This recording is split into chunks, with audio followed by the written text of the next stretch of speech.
భారతదేశంలో ఒక్కో రాష్ట్రంలో ఆదాయం ఒక్కో సెక్టార్ నుంచి వస్తుంది. ఫర్ ఎగ్జాంపుల్ యూపీ ప్రభుత్వ ఆదాయం ఎక్కువ భాగం వ్యవసాయం నుంచి వస్తుంది. పశ్చిమ బెంగాల్ ఆదాయంలో దాదాపు 40% తయారీ రంగం నుంచి వస్తుంది. ఇదిలా ఉంటే కేరళలో దాదాపు 25% ఆదాయం మద్యం లాటరీ విక్రయాల ద్వారానే వస్తున్నట్లు వార్తలు వచ్చాయి. ఇది కేరళకు అతిపెద్ద ఆదాయ వనరు కానప్పటికీ చాలా ఎక్కువే అని చెప్పాలి. కేరళ అతిపెద్ద ఆదాయ వనరు రెమిటెన్స్. దీని నుంచి రాష్ట్ర తన ఆదాయంలో 30% పొందుతోంది. రెమిటెన్స్ అంటే ఇక్కడి ప్రజలు విదేశాలకు వెళ్లి ఉద్యోగాలు చేసి తిరిగి రాష్ట్రానికి డబ్బు పంపిస్తారు. రెమిటెన్స్ను తొలగిస్తే రాష్ట్రానికి మద్యం అండ్ లాటరీల విక్రయాల ద్వారా వచ్చే మొత్తం ఆదాయంలో 4వ వంతు వస్తుంది.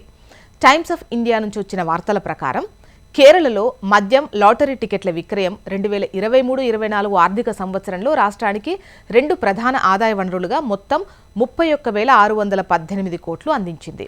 లాటరీ టికెట్ల ద్వారా అయితే 12,529 కోట్ల ఆదాయం వచ్చింది. ఈ గణాంకాలన్నీ కలిపి రాష్ట్ర మొత్తం ఆదాయంలో 25.4%గా ఉంది. ఓవరాల్గా మద్యం ప్రియులు లాటరీ ఆడేవారి సొమ్ముతో కేరళ పని నడుస్తోందన్నమాట.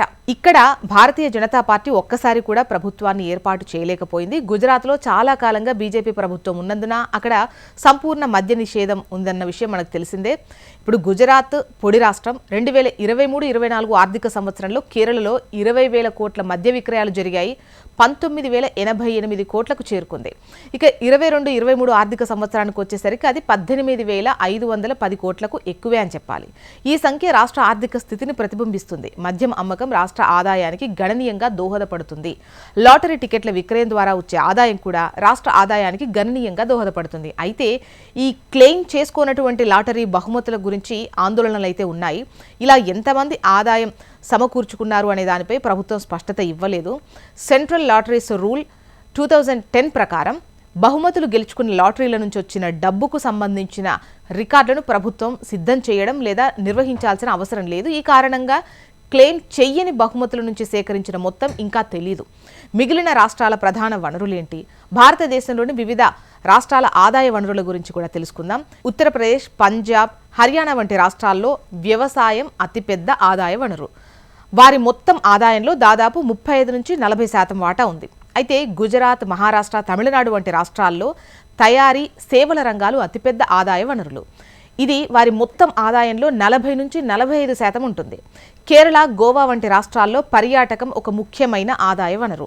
వారి మొత్తం ఆదాయంలో 25-30% వాటా ఉంటుంది. అయితే జార్ఖండ్, ఒడిశా, ఛత్తీస్గఢ్ రాష్ట్రాల్లో మైనింగ్ ప్రధాన ఆదాయ వనరు.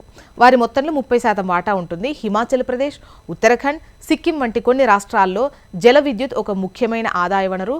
వారి మొత్తం ఆదాయంలో 40-45% వాటా ఉంటుంది.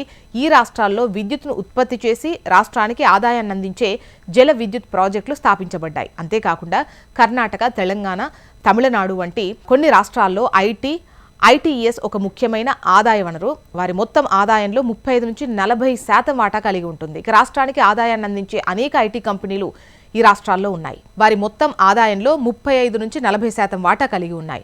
రాష్ట్రానికి ఆదాయాన్ని అందించే అనేక ఐటీ కంపెనీలు ఈ రాష్ట్రాల్లో స్థాపించబడ్డాయి. అస్సాం, మేఘాలయ, మిజోరాం వంటి రాష్ట్రాల్లో వ్యవసాయం, వృక్ష సంపద ఒక ముఖ్యమైన ఆదాయ వనరు. వారి మొత్తం ఆదాయంలో దాదాపు 30-35% వాటా ఉంది.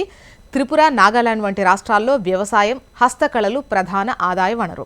ఇక అరుణాచల్ ప్రదేశ్, మణిపూర్ వంటి రాష్ట్రాల్లో జల విద్యుత్, మైనింగ్ ఒక ముఖ్యమైన ఆదాయ వనరు. ఈ రాష్ట్రాలన్నీ వివిధ ఆదాయ వనరుల నుంచి ఆదాయాన్ని పొందుతున్నాయి. ఈ ఆదాయం రాష్ట్ర అభివృద్ధిలో ముఖ్యమైన పాత్ర పోషిస్తుంది.